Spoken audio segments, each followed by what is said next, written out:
I will never financially recover from this. Let's get into it. Okay, to start off, I'm gluing down my brows.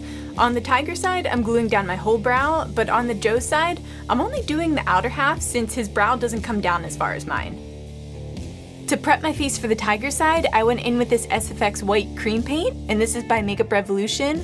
So my thought process was to lay down all the white areas of the face first, but it probably would have been way easier for me just to cover that whole side of my face with the white, and that way it would have made like the eyeshadows a little bit more vibrant on top of the white.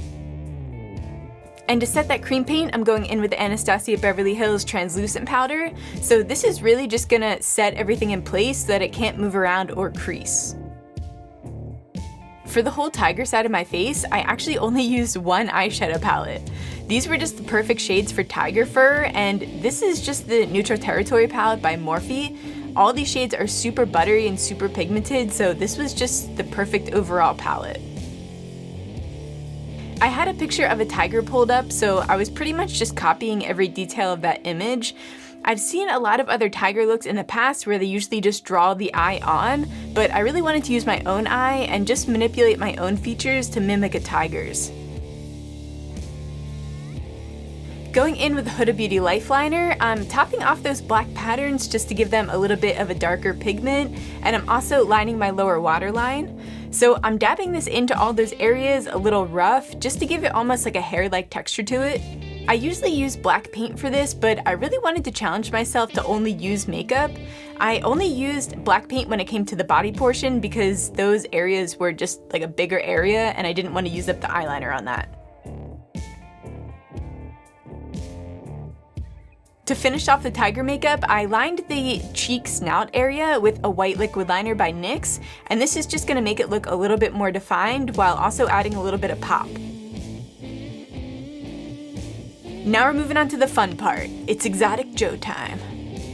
I opted out of using foundation for this because I really wanted to give it a more realistic effect, you know, keep my own weathered skin in there.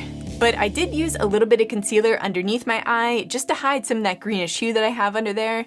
And I also used it to cover up the end of my eyebrow, since his eyebrow kind of arches up and just stays there, like half of his eyebrow's missing, I don't know. Speaking of brows, I'm using the Foolproof Brow Powder in the shade Medium to create his eyebrow shape. I'm also using this to create all of the lines around his face as well, and I'm getting that good like sun damaged vibe in there.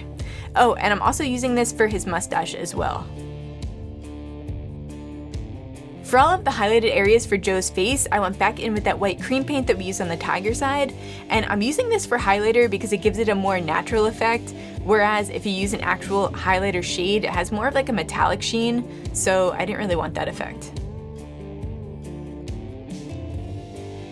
I have to say guys, this side of my face only took me about a half an hour, which is a little concerning that I may have similar features to Joe Exotic. The most difficult part of him though, I would have to say would be his mustache area, because I wanted it to look as lifelike as possible, so I was really focusing on just doing really small hair-like strokes.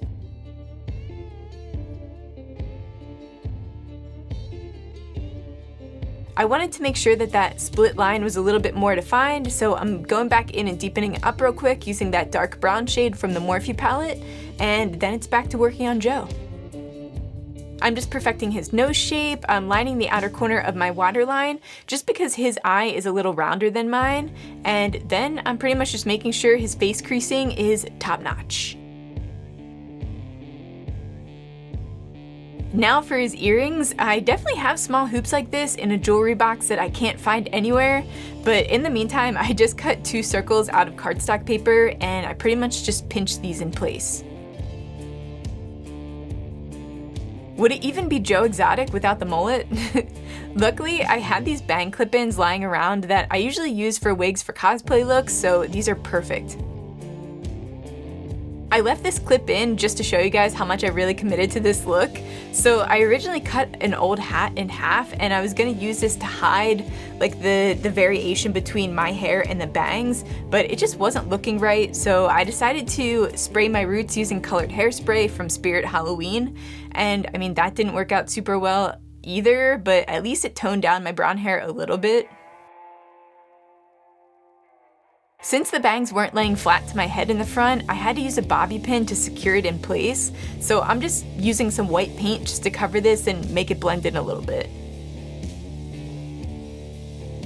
Now, you can't have a mullet without the ponytail, so I chopped off a chunk from an old wig that actually happened to match these bangs perfectly, so I just tied this to my ponytail in the back so that I could rest it on my shoulder.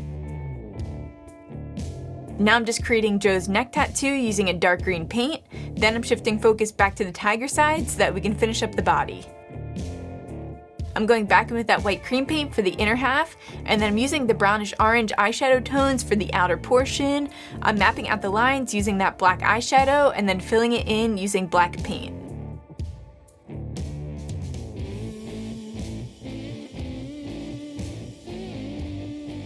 Now we're moving on to the super messy part, which is the tiger fur. I had these fur sheets left over from when I created the Grinch a while back, so I just cut out about a 4-inch long piece, and then it's probably about ½ an inch thick, and I attached this using spirit gum.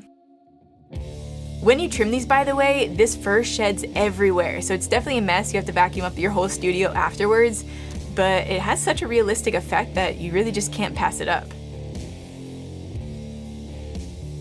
I didn't want to get any spirit gum in my hair, so I just decided to paint the hair that's closest to my face a white just to blend in with that fur a little bit, and then I'm just popping on this tiger ear that I made out of paper.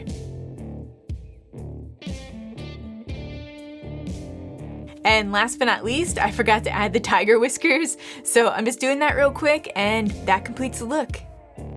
But let me know what you guys think of this look in the comments down below. Also, let me know what you think of the show. This show was such a train wreck, but I could watch this over and over again. Like, I could watch the whole thing through at least 5 more times, probably laugh just as hard. But anyway, if you did like the look, make sure to give it a thumbs up. That really helps me out. And yeah, make sure to subscribe if you want to see more videos from me. And I love you guys. I'll see you on the next one.